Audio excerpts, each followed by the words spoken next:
Good morning, Cowboys. I'm Anthony Santos, and welcome to the final Money Minute of the year.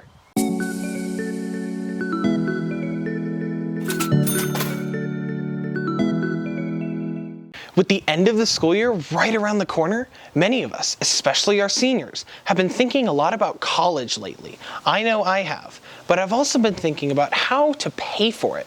So to answer our questions, we have Mr. Carruthers here today. Mr. Carruthers, what are some ways we can pay for college, and what are some things we might want to avoid in doing so? Well, you got to think of college as an investment, and with any investment, you need to shop around. You need to understand what you're getting for your time and your money. So a lot of people are under the assumption you have to go to a four-year university or a famous university.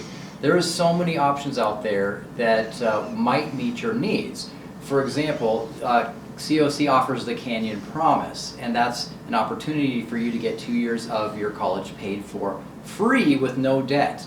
So that's worth looking into. There's a lot of colleges that will accept your degree from COC. I believe UCLA is one to look at, where you can transfer and just go straight into their four-year program, and that's going to save you half of your college right there.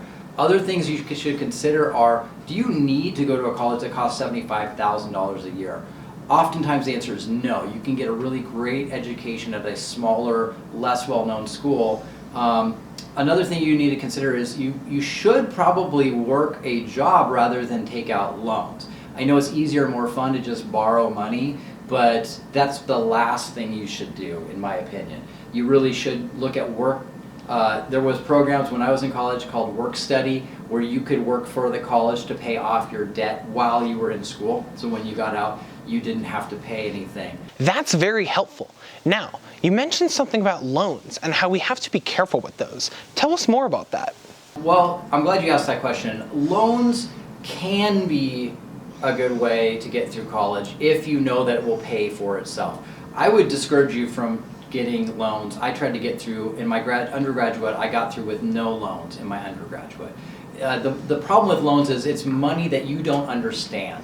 You don't understand what it's like to pay back $20,000. If I said, pay me $20,000 today, you would be like, there's no way, I can't pay this money because it's too heavy. So what you should do instead of that is you should look for free money. You should look for grants and scholarships, things that might not be obvious at first. There are lots of little scholarships that add up, $500, $1,000 scholarships, and a lot of times it's just a numbers game. It's like an Easter egg hunt. You have to go find them.